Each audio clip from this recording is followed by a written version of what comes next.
Hello gamers, and welcome back to another episode of Auto-TerraFirmaCraft. My name is Dark, and we are starting off here more or less where we left off last time in our creative test world.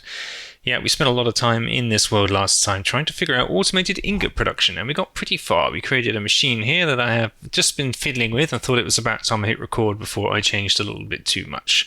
We also went out into the world and we used our drilling machine in survival in order to get some much needed materials to make some of this possible. Specifically, I think it was silver that we were missing, and we needed to go out and mine a bunch of it. There's some more stuff like that we're going to need today. We're going to figure out how to finish off this machine and get it to where we want it to be, and we're going to build this in survival. That is going to be the plan for today. So a quick refresher of what this does. We put all the raw ingredients in these chests. So this is black bronze, which is a combination of the silver that we didn't have much of, gold and copper, which are renewable from our cobblestone gen things. And we were using ether hopper clocks here in order to put the exact number of items in. So we want 10 of that, 10 of that, and 20 of that. And those will all come out onto the belt. In fact, let me demo it right here. Boom. All those items get spat out onto the belt. They all go into a crucible at the end and get melted down. I need to look at this. This is broken somehow. Do I just need to push the button? The forge would get lit, melt all those items down. I did have a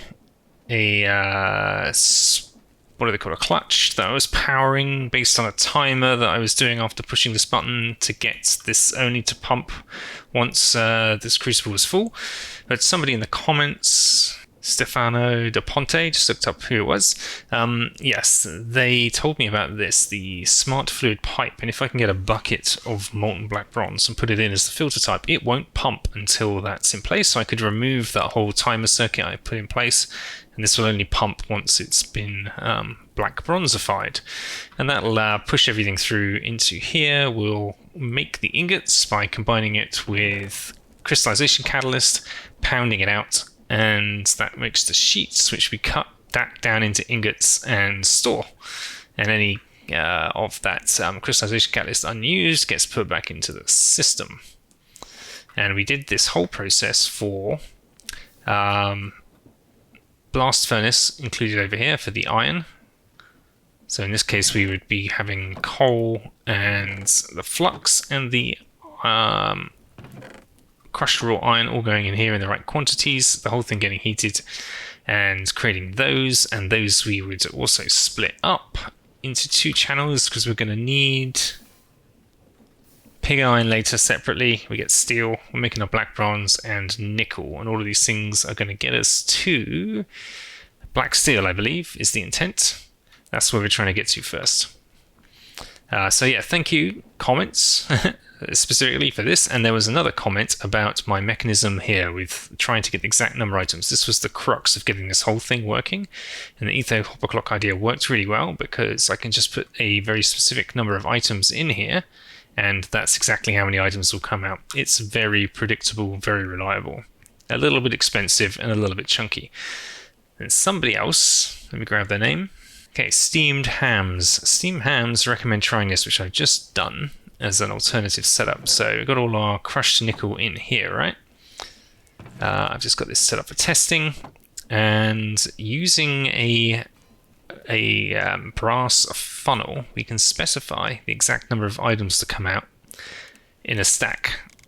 So we can say like we only want stacks of 10 to come out, and then we can power this chute or unpower it. It's powered by default by this pulse extender inverted, and I've figured out the first, as soon as it's unpowered, one comes out, and then every 9 ticks after that another one will be able to come out. And we've got it at 10, so that'll be 4 in total, which should give us 40. So if we just flick that, what we're going to do is end up with 40 in here. 16, 16, and 8. Perfect. Exactly, so that's a different way of getting it out, and it's a lot less expensive than this whole ether hopper clock. So what I'm going to do now is just rejig all of these things, or attempt to at least. I might take a copy of the world before I completely break it. And yeah, try using this simpler method for all of these other materials and see how much smaller and how much cheaper this thing will be to build. So give me a sec, I'll be right back after doing just that. And just like that, we have ourselves an updated design. Look at this, I'm pretty happy with this. It's a lot smaller, it's a lot more compact, a lot simpler, a lot cheaper to build. And it seems to be working really well. So mega thanks to everyone who I just mentioned in the comments who helped us get here. But this is just great.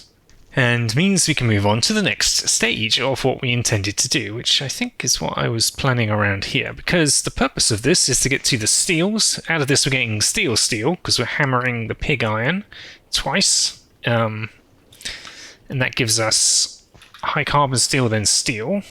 We're trying to get to black steel, which we get from hammering high carbon black steel. And high carbon black steel we get from compacting a heated compactor, weak steel, pig iron, and flux. Okay, this is where we need to make weak steel, and weak steel is from steel, nickel, and black bronze. So these are all things we've just made, and this is the next phase. I should be referring to this chart I made long ago. Where did all these come from? Spreading like weeds. Okay, pig iron, high carbon steel, ingot steel. We've done this top row. Then we need to make weak steel. Yeah, steel, nickel. So we need to get a weak steel. Then that goes us to a high carbon black steel ingot by combining the weak steel we make with more pig iron, which is why we've separated that out. And then we get to black steel by hammering the high carbon black steel ingot. Okay. So we've got to take steel, black bronze, and nickel out of here. I'm thinking what we're going to do is pull items out of here along a new belt, like so. In fact, we'll bring it down a level to there, and very similar to what we were doing over here. So here's 3 ingredients. We're going to just have these funnels powered in a way that gets us the materials we want in the quantities we want. So we need, yeah. Let me just play around with this. So we're going to take this on a direction like this, and then I guess we'll send it back this way again once we've got those materials out and smelted in the way we need.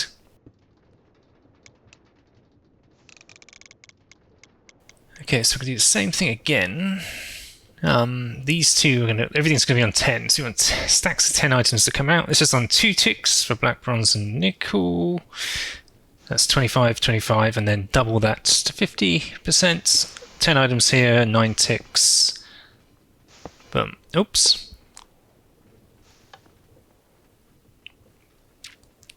So we should up with 10, 10, and 20. Yes, 10, 10, 20. Perfect. Okay. Now that all needs to go into the same setup we got over here. So let me just rebuild some of this.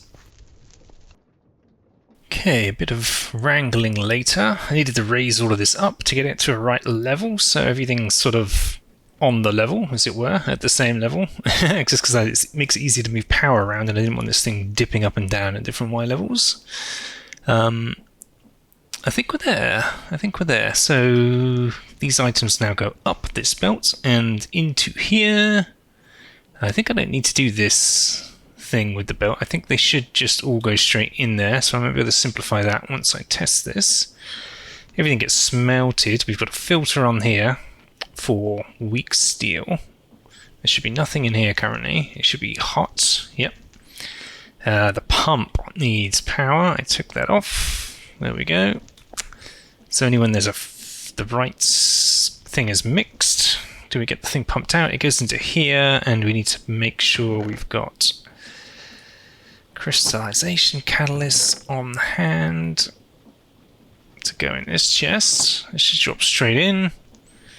And I think we're ready to test. So let's get all the elements out that we know we need. They should all be queuing up. Perfect.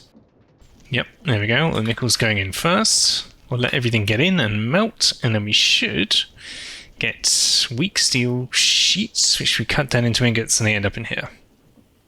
While that's happening, this is working, so I know for a fact I can simplify this. Don't need that, don't need that. Okay, the very last of the ingots are just about to melt down, and our unknown fluid should turn into weak steel. There we go. that should enable that to get pumped, which it does. It goes into here. We get sheets, cut down to ingots, weak steel ingots. Awesome. Alright, that section is working. Let me just label up a few things. I'm going to flip some of this around, I think, because what we could do with is like another vault ending up over here. That could be the weak steel. So I'm going to rejig this to make sure the outputs of this actually end up in here. And we can pull both of those out into something over here. I think everything's connected up in the right way. I guess we're about to find out. Things are cooking. It's almost there, and looks a little simpler, but we should end up with the weak steel over here now. Here we go. Weak steel, pumping out, making sheets.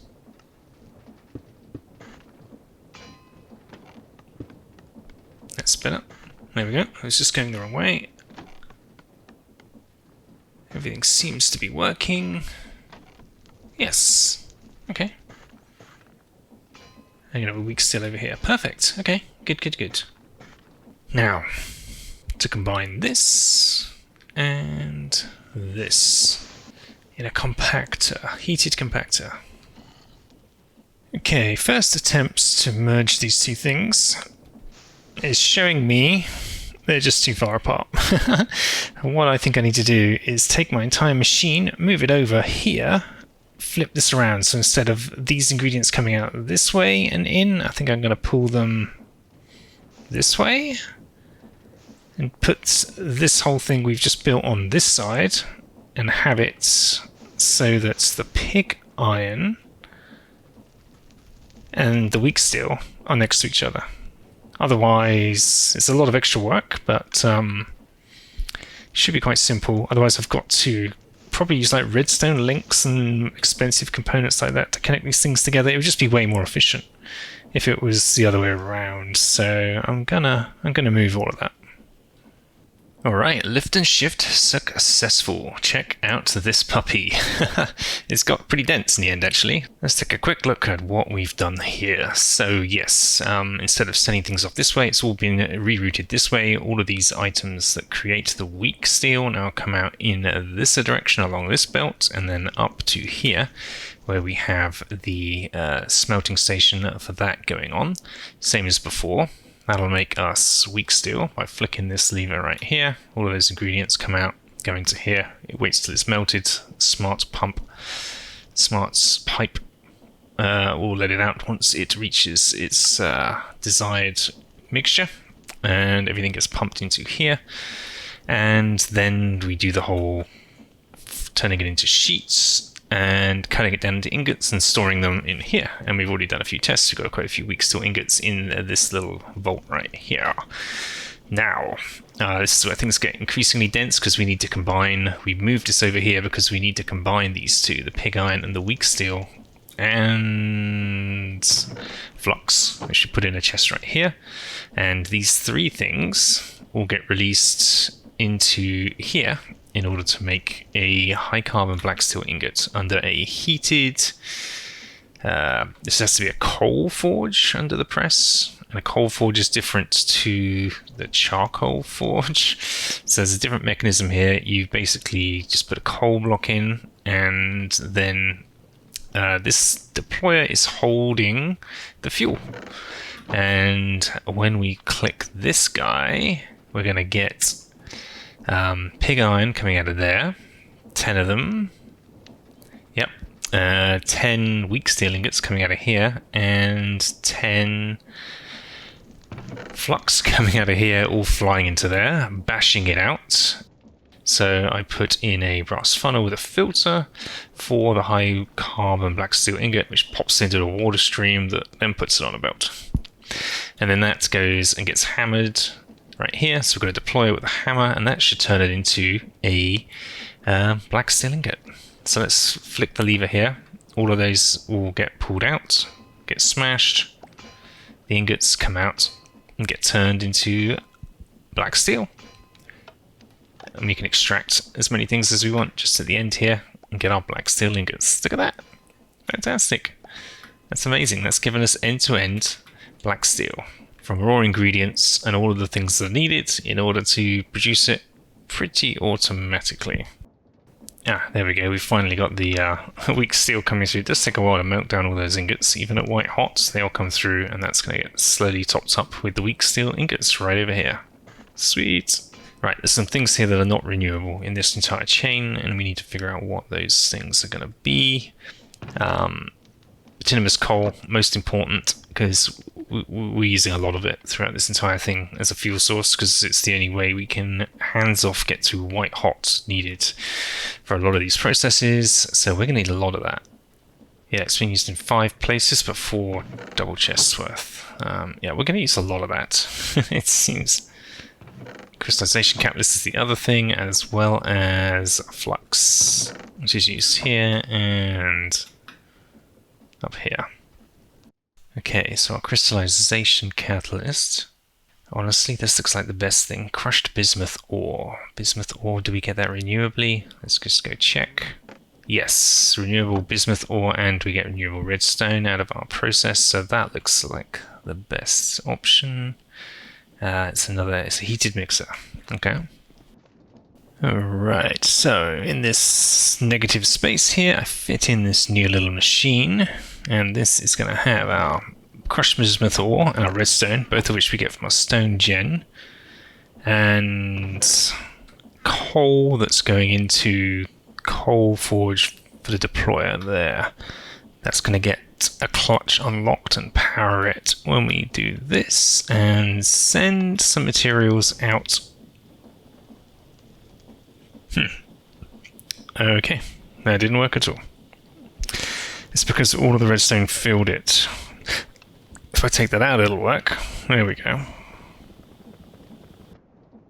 I'm wondering, can I just pump the redstone in directly, like with a hopper, and then only put in the bismuth? Is that going to work?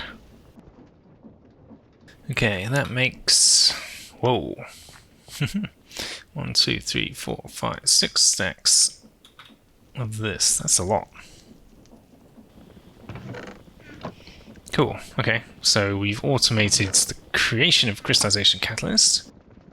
Alright, this is quite the beast this is turning out to be. So we've got to get the fuel sorted, and we need coal. We need bituminous. I think we can just get away with coal. Coal itself can only come from coal ore. Bituminous coal we can make, but we need lignite and coke powder. Coke powder comes from crushing black sand. Black sand we can get from shale gravel, andesite gravel. I feel we just throw away a lot of this stuff most of the time, but we can get a lot of this dolomite, shale, andesite. We get that from mining. Okay, so we can get the coke powder. The other thing is the lignite, and the lignite we get from crafting from a block of coal. We can automatically craft it, and a block of coal we get from combining charcoal, which we have unlimited of, and peat. And a compactor and peat. This is the next step we need to do. Peat is combining thatch and dirt. And thatch... oh, we've got it over here, of course. We've got the straw. We had this farm to feed the pigs, and this was getting us thatch. Straw. So we've got straw already automated, which we can get the thatch, and then we need the mud, which we get from mixing the dirt and water, and we do that in a mixer. Okay. Whew, what a process. I might do this somewhere else, so it's not directly contacting any of this stuff. And here is my solution to the bituminous coal. So, at the very top end here, this is where we put some dirt. And we have a water source here being pumped in and a mixer, and dirt is being turned into mud. Then we have a chest here, and we have a chest here where we put in our straw, and the straw gets compacted into thatch, the thatch comes into here, and the thatch gets combined with the mud in here and turned into peat. And then the next phase is charcoal, which we get from our wood farm, and we combine the charcoal with the peat. That in turn spits out blocks of coal. We put the blocks of coal in the crafter. That is getting overflowed for some reason. It needs to go into this chest full of lignite.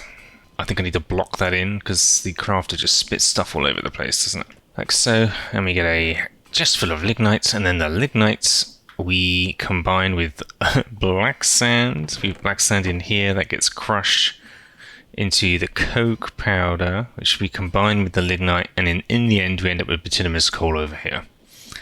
What a process. But that is an end-to-end bituminous coal production facility with quite a few inputs. So we need dirt of one of the 3 varieties. We need straw. This is renewable. Charcoal. This is renewable. And black sand. So the things that are not are the black sand and the dirt are the 2 non-renewables that we just need to get in large quantities and drop into this machine when we need bituminous coal topping up. What a contraption. I think we've done enough work here now to be able to start taking some of this into survival, but the material gathering alone for this is going to take an absolute age. It's the problem solving part, which is fun, and now the actual building part in the real world, which is going to be a little on the tedious side. But yeah, we'll fast forward some of that and we'll get this into survival as quickly as possible in my other world. And welcome back to survival. Yes, it's probably like about a week later. There are a lot of materials for this thing, so I think I'm going to put it here, roughly where it was in the creative world, a bit lower down. I also plotted out the power requirements. I'm getting a lot of sails for this thing. As you can see, they're poking up here. Yes, it'll be underground a little bit, so we're going to use our digging machine to try and get that out. I've been doing all my material gathering, by the way. Everything in that regard I think is mostly in place. I filled 2 double chests with stuff we're going to need. Kind of ran out of space. There's still a few more things to gather, but most of that's done. And yeah, I was going to use the drilling machine to dig a hole where we're going to put this. However, I remembered something that we were talking about last time, which is to do with this drilling machine and its current location, because let's just zoom out for a minute. It is a little weird and obtrusive here, and if I'm going to put in this gigantic thing here and maybe put a roof over it potentially, it's weird that this giant machine is sticking up here, and I also want to take materials out of here from inside this process potentially and automate some of this stuff going into different places over here with this thing in the future. So I was talking about moving this guy around the back and changing the mechanism for bringing stuff in, because I can do all of this way more efficiently than I was doing here, based on a lot of learnings since. So I think that's what we're going to do. That's actually probably going to form the majority of the rest of this episode from this point. If we do build this thing behind us, we'll add that to the end, but it depends on when I finish it and when I want to get this episode out. It'll either be there at the end of this episode or at the beginning of next, one way or the other, but this is going to be the next big problem to solve, and I think it's going to be an interesting thing to follow along with me doing, because we've already solved all the problems with this ingot stuff. It's just building it. Here we've got a new problem to solve, and I think that'll be fun to do, and we'll do it entirely in survival here. So as a refresher as to how this thing works, you would usually just turn this on. Obviously I pick up the whole thing, taking it somewhere like that. Just pick up the whole thing and take it with, and when it's in place, there's a portable storage interface the other side of one here. There's one on the machine as well, and when it's in place it engages and sucks everything into this big vault, and then I just put a bunch of smart chutes with filters on. Where are the filters? Oh, you probably can't see them from here because I'm too far away. Yeah, so there's filters on each of these, and I just put these signs in place. So I had an order. So this would pull out all the rocks, and I would just throw them manually into here. Like all this cobble and stuff. I would craft it into cobble, throw it in there, it gets washed and turned into the various elements, and then ground and ends up over here as this stuff. All great. we don't need to do this anymore. I can automate the filtering and separate these things out and probably do a better job of doing a bit of a storage system as well. First things first, we're probably going to tear this down. Actually, I'll leave this in place until we actually need to tear it down in case something drastic happens and I do change my mind. The main thing we want to do is probably go out the back here and do a better job of separating out all the things into the area where we actually want it and combine it with the output from the cobble gen the other side there. First things first, we need a sort of docking location for this guy around the back. So we're going to roughly figure out where that's going to be. How is that for a guesstimate? Not bad, not bad.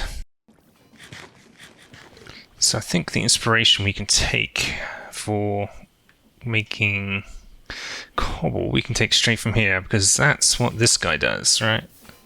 These are the stone gens. There's 2 of them. They're generating rocks which get compounded with these guys. So this is the most efficient way to create this stuff.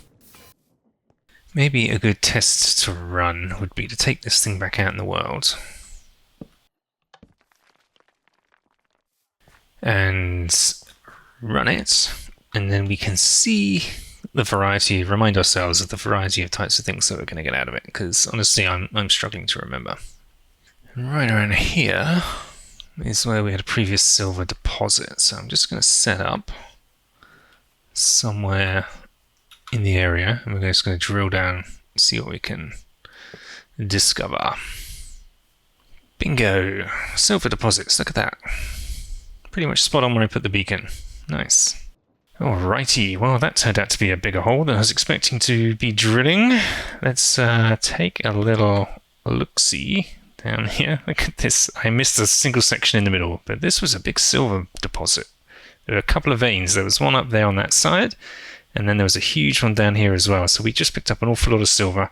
I did forget at one point and accidentally drilled a hole all the way to bedrock, but we're going to have a very full mining machine because of that, and a lot of material for testing our mining machine automated extraction doohickey. Okay, let's do a little short journey back home, and yeah, we can get back to figuring out how this is actually going to work. Oh boy, it has just started snowing for the first time. I was not paying attention there to where we are. Early winter, early December. Oh my goodness. Well, this is roughly where I think this thing's going to go. So this is a good start at least. Gives us an indication of where we might want this to actually connect. And this kind of fits and is out of the way, so that's good. Coming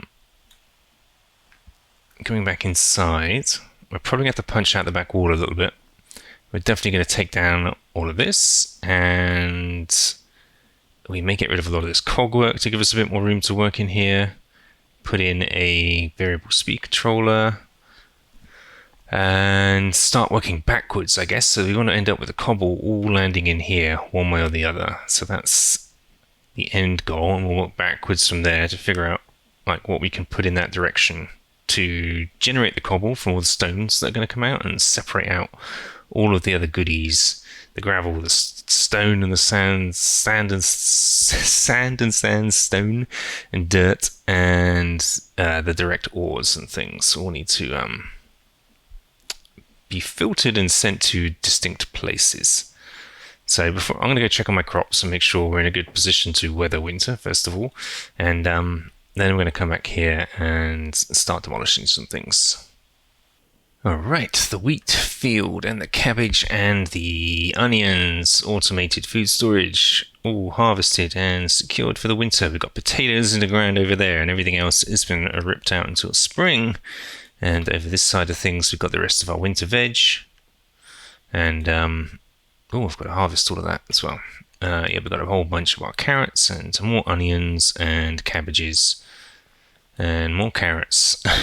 And this will be rye. Oh, and this field as well. Just harvested this guy, which does all of the feeding of the piggies, which I actually need to stop again because I don't want to feed.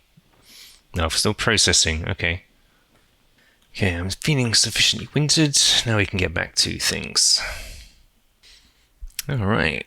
moved everything outside for the minute just to give us some space. Look at all this room we've got to work with. Everything's been cleared out, and I've also emptied, it's just refilling again, but I emptied these of all the minerals that we collected in the past little while. So now we need to get some stuff into here, right? I could probably just drop stuff right. Okay, so that's a possible way we could get stuff in there. So we're going to need a belt coming along and a funnel into the chest to just drop stuff straight down. Okay, so belt coming along here. It's probably going to go further. We'll figure that out in a minute. So much like our cobble gen set up over here, we've got these, what do you call these things? Compactors, press, mechanical press, turning the rocks into cobble, and then the cobble we're washing. We need to get it to cobble before we get here, which means we need a similar setup here, because we're going to be, our drilling machine generates rocks, right? And a lot of them. So we need another similar setup here. 18, 19, 20 different types of rock. That's a lot of rock. We definitely haven't found all 20, but we don't want, like, we can't mix them in the crucible, because then the compactor, the press won't work. 4 rocks make a cobble, so I'm wondering if I can just, instead of having 20 of these things, maybe we just have a couple, and maybe everything comes out of the machine into a vault, and we use like a smart chute to only extract stacks of 4 of stuff. We just need enough to keep up with the demands of the belt. So we can have like a separate little pipeline zigzagging away here and ending up on this belt. So we could have outputted cobble coming along here onto here. It's going to make a bunch of crucibles and presses. I don't think I've got many of those. None on me. Okay, so it's a basin we need, not a they will all output just like that. How many we need? I really don't know. We're going to have to test how that works. So we could have new material coming on here, going into these guys, coming up and around here and out on this side. Whole bunch of presses we can connect together. I've got to figure out how to only get stones in here. I think we're going to need some more filters. So with an attribute filter, can we... Yeah, we can identify rocks. That's cool. Okay, so we've got filters, only rocks go in here. And then cobble should come out this side, along with anything else that is not a rock. Will end up on the belt. And then I want to make sure the cobble ends up in here. Ouch. Which we can probably use another attribute filter for. We'll give that filter a go, see what it does. And if we can get some power going on, even if it's just early, I think we're going to need a new power source, like I said, because this is overwhelmed. So windmill, a little windmill at the back here perhaps. There we go, a little starter windmill on the roof. Probably going to need something a lot bigger, but let's see how far that takes us. Yeah, we did need to scale up the power quite a bit, because I wanted it a little bit faster. We've only gone for 26, we've dialed in for the belt speed. Moves things around just enough pace, so we should be able to get stuff in here pretty quick, and we've scaled up the power quite a few times here for the presses, because we want those to work really fast as we can. That's probably enough to just do a quick test, right? What we can do is just throw a bunch of it on here, see what happens. Nice, it all got sucked up pretty quick. And all the cobble comes over here. And that cobble filter seemed to work. So the question then becomes, if the stream is constant, can these pick up enough stone? I guess we can try it. Now before we do too much more, we're going to get the other filters in. So at least when we test this thing properly, we're going to get all the materials where we want them. Otherwise we're just going to create a big mess. Yes, I did totally just fall into the crushing wheels. That's going to destroy all my stuff if I'm not careful. Good thing we got the graves mod on. I'm going to take out one of these for the minute and turn that off so we can access our stuff without fear of it all getting ground to a pulp. There we go. That was embarrassing. So what was I doing? I was making storage channels for everything we're going to need. And we can have dirt and sand and sandstone, gravel, and then there's actually ores as well, right? So I wonder if we can get ores straight into this chest or straight onto the belt beneath. And the pieces of ore will get picked up and crushed. Okay, then we need a second belt. And we're probably going to need a tunnel to separate out the stuff, right? So you want to do another one of these cobble filters. Is cobblestone. Boom. Oh, do we even need this one anymore? Probably not. This will just suck up. Yes, we do, just in case. I'm going to leave it on, just in case. And everything else should come by here. And then we need a bunch more funnels.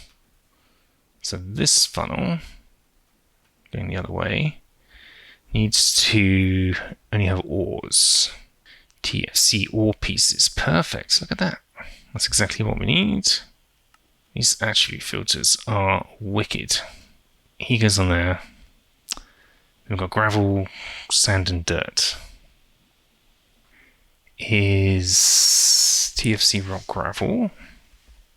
Is TFC dirt? Awesome. And we can do both. Is forged sand? Is forged sandstone? Boom. Sand and sandstone. And then, after all of that, we can just have like a double chest at the end. And some chutes, which I put away, just to collect any excess, and we can see what falls outside of the system. Okay, I think we're about ready for a test. No, we're not. We need to figure out how to get stuff on the belt in the first place. So we need to get the portable storage interface that we put away. So I'm thinking of having this offload into a chest first. And the chest, we're going to have two filters on. Two, what are these called? Smart chutes. So this one, going to have this attribute, which is anything that is not tagged rocks. Just come flying out of there. In fact, it can bypass this whole thing, right? Let me rethink this. Okay, if I have two belts like this, instead, we can have the chest this way. Two smart chutes here. One is only going to let out stacks of exactly 4. The other is just let out anything that's not a rock. There. And anything that's not a rock will just bypass this belt and go straight into here. Anything that is a rock will go this way, get processed in stacks of 4 only. I think.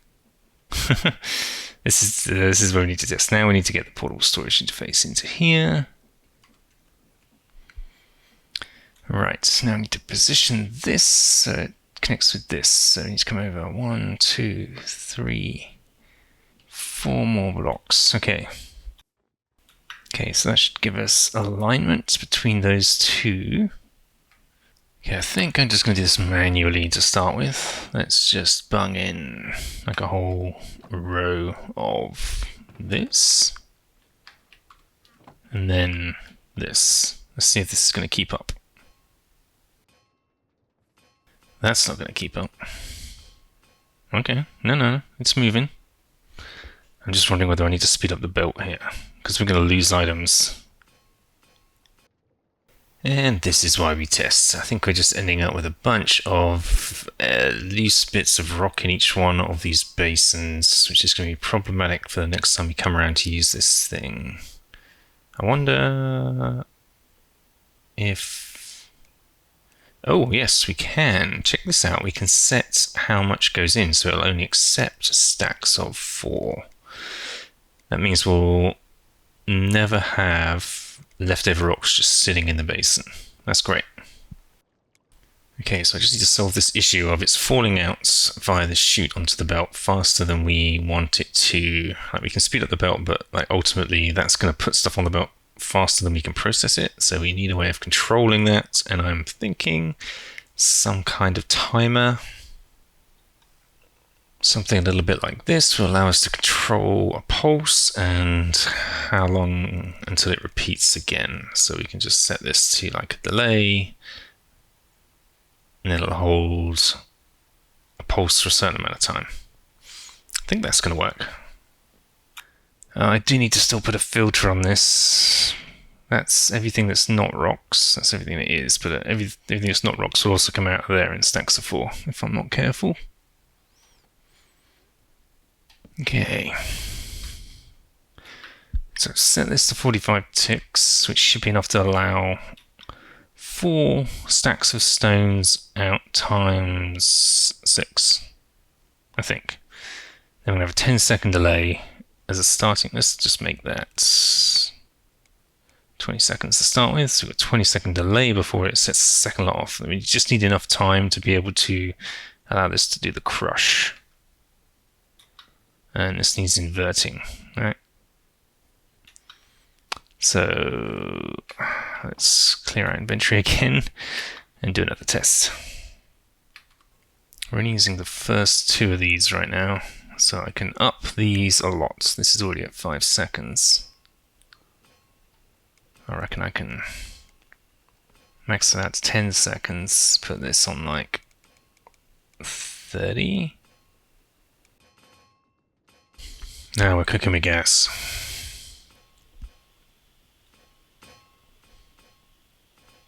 The final one's getting used. Oh, stones are overflowing, and we've got a new problem. Looks like we've got a backlog around the back here. We can't pull stuff out of the basins fast enough at the moment, so the belt's getting clogged, and that means no new stuff is going in because the basins are full. I think we just got to speed up that back belt a little bit. By Joe, I think I've got it. I just had to split this belt in 2 was the key to making that all work. And yeah, we've got slow belts here, moving the stone in the first place so it doesn't get overwhelmed. Fast belts out the back. I think that's as fast as they can be. Getting things out of there and then through here. Let's play around with our timings and our stone and see how that works now. I think this is working. I think I got the timings pretty good. I had to remove one of these because it was causing a bit of a bottleneck, so we're down to 5, and the timings are 22 seconds letting stuff out, 35-second break between on that clock. That seems to be working. We'll see. Let's do a bit of a large-scale test of this thing. Okay, it's a little while later and a lot of experimentation. I had some issues here with there being a chest underneath these chutes for some reason. This portable storage interface didn't feel like it could put stuff in the chest for some reason. Either way, switched it out for a vault. We've got a manual override to just drop stuff straight in if we need to. We've got the timer going across both of these smart chutes now so that we're controlling the speed at which things come out on both sides, because this was clogging things up a little bit. And I think we're at a stage where we are not, we're processing all the stone, like it's all getting through, as far as I can tell.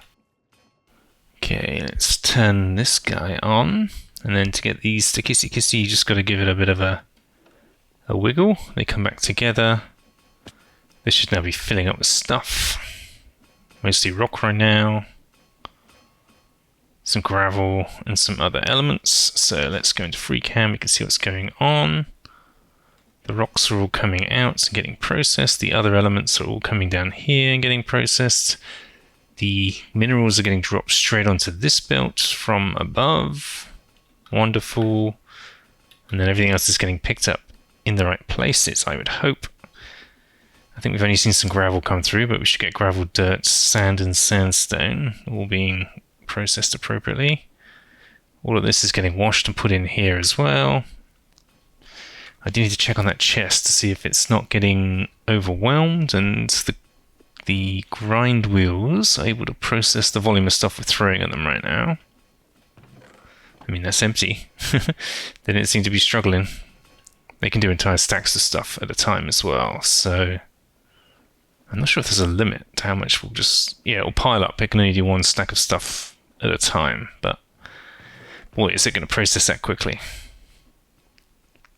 So I think we're good. I think we can just leave that to do its thing now, and it's going to work.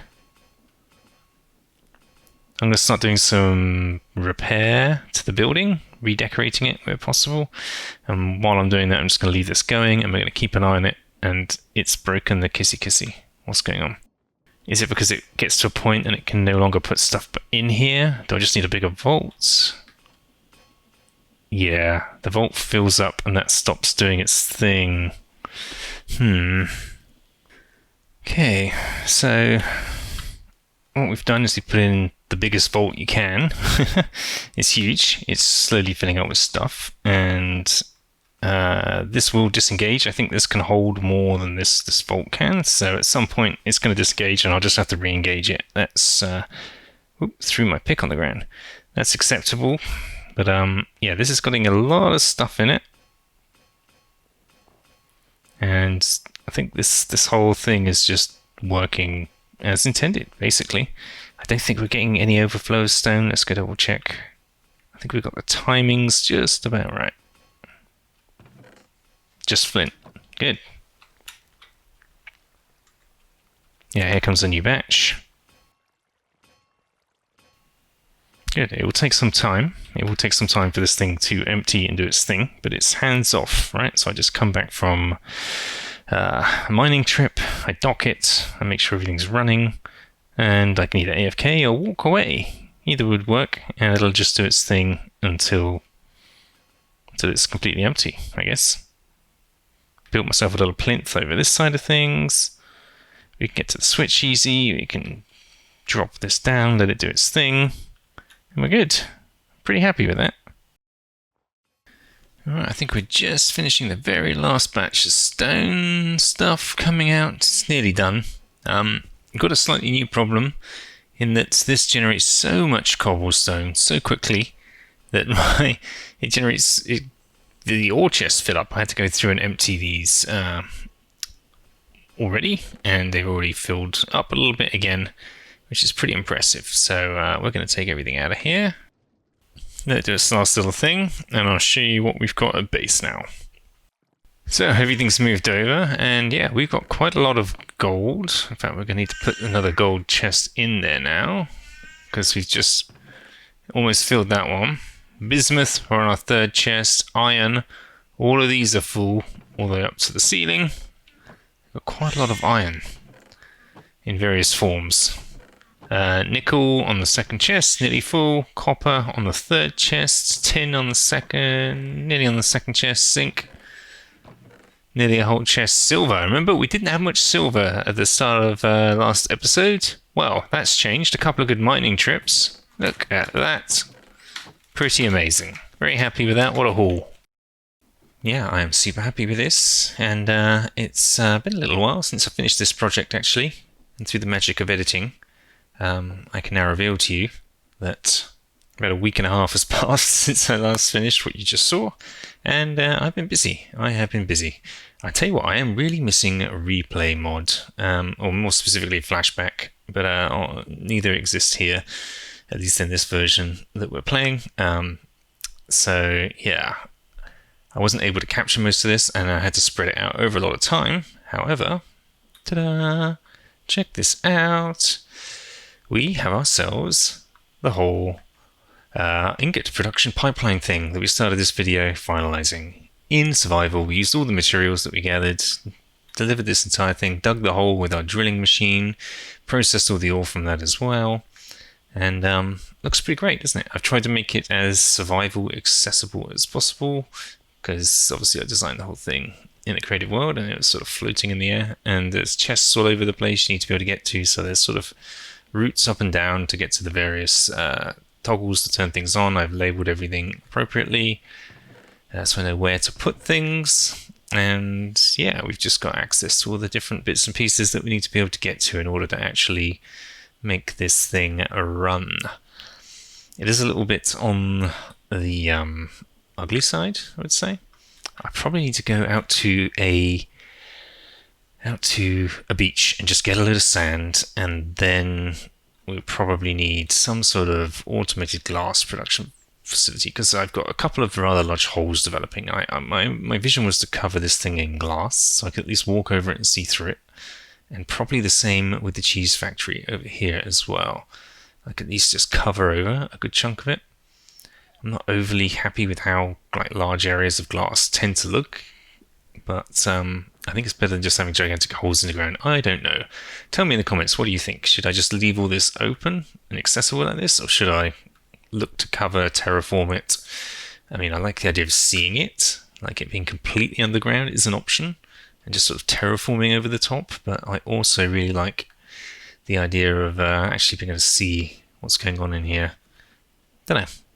As our world develops, let's hop into FreeCam here, we can see that it is becoming pretty machine heavy, and there's more machines to go in. I did not make the bituminous coal pipeline stuff yet. There was a separate machine I built off on the side. I may try and squeeze it in this negative space we've ended up with here, but that's a little something we can either do next episode or between episodes. We've already done the work on it, the interesting work, so maybe I'll just do a between episode thing and show you that at the start of next time. I do need to take this plinth down as well, where the old mining machine used to sit, so I'll take that down too. That'll give us a bit more of an open area here, and we can maybe even terraform this a little bit to make it a bit more interesting. And yes, so I think that's probably going to do it for this one. It was another pretty mammoth episode that spanned over a month of my available gameplay time on this, which was a thing. But it is, sometimes these projects do take up a lot of time, and I enjoy doing these rather chunky projects from time to time. But next time, I think we might go and actually use this thing to produce a whole bunch of steel, black steel, and get our stockpiles replenished, and then do something cool with them, like armor. I haven't had armor. I'm wearing these boots right now, and I think these came from a mob. And I don't know how they got these resistances on them. Maybe that's something we can explore. I don't know if that's something we can do ourselves, or either way, we don't have any good armor, and we do have a black steel sword that we made. But yeah, having a whole set of black steel armor, that could look really cool. So maybe we make that our mission next time. Let me know what you think in the comments. I hope you enjoyed this one. If you did, please do give us a like. And if you want to see that next episode and everything else we're going to continue doing in this world, then please subscribe. And we'll see you all next time. Take care for now. Bye-bye.